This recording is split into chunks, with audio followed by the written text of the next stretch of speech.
no hay ninguna afectación, esto ha sido tal cual.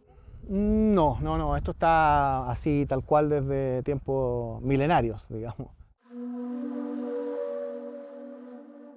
Dentro de la minería, pues, ¿qué vamos a hacer? No vamos a tener agua, no vamos a tener nada. Ya vamos a perder la cultura ya. In the so-called Lithium Triangle, age-old pastoral traditions are colliding with the needs of the future. Covering parts of Argentina, Chile, and Bolivia, the triangle contains the largest known lithium reserve on Earth. More than 5 centuries after the Spanish first arrived on these shores in search of riches, the quest for this white gold threatens a new invasion. The mineral is mined by drilling into the aquifer beneath a salt flat.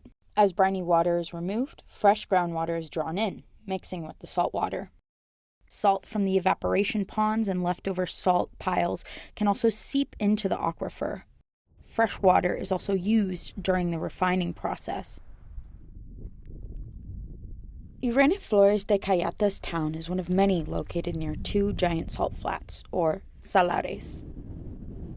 For centuries, the native Coya and other indigenous peoples have herded sheep and llamas across their high desert landscapes. Nosotros los punos somos los guardianes, que nosotros cuidamos nuestras tierras, cuidamos nuestro patria. More than 30 companies have applied for mining permits in the area. Now, De Cayata's daughter, Vilma, wonders whether hers may be the last generation to live this way. En Argentina, yo que sepa, es muy rica en litio. Y eso es que todos miran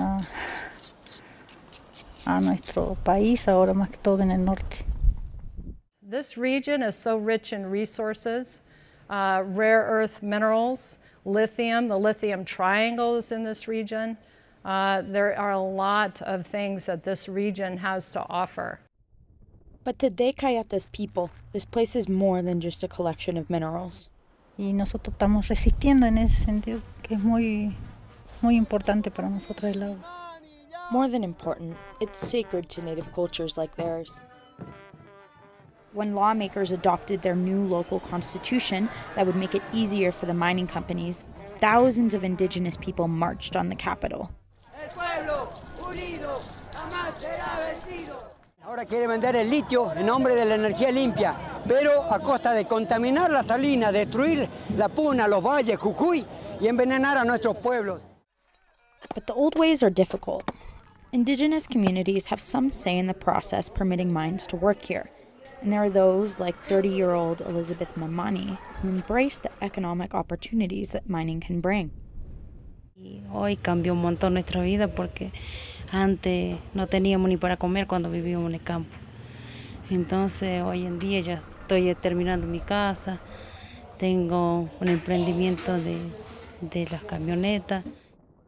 But many in Argentina fear the same water depletion and desertification that have already occurred in neighboring Chile, where companies have been mining lithium for decades. The Chilean government and native communities are suing the mining companies for drying out the southern part of the Atacama salt flats, where indigenous herders had grazed their animals for generations. The biggest players in the region are the U.S.-based Albemarle Corporation and Chilean chemical giant SQM. Albemarle spokesperson Marcelo Valdebenito says mining's impact on the environment has been minimal. Esto ha sido tal cual, esa es la superficie del salar en esta zona. At this SQM facility, pumps extract up to 8 bathtubs of salty water per second from the ground, while mist from the evaporation process is carried as far away as Brazil.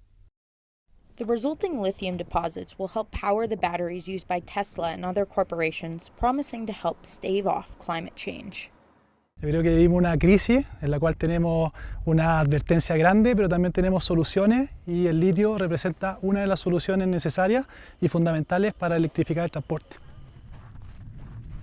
Like the Coya, Sonia Ramos feels that her people, the Atacameños, are being asked to sacrifice their way of life to save the planet others have all but destroyed.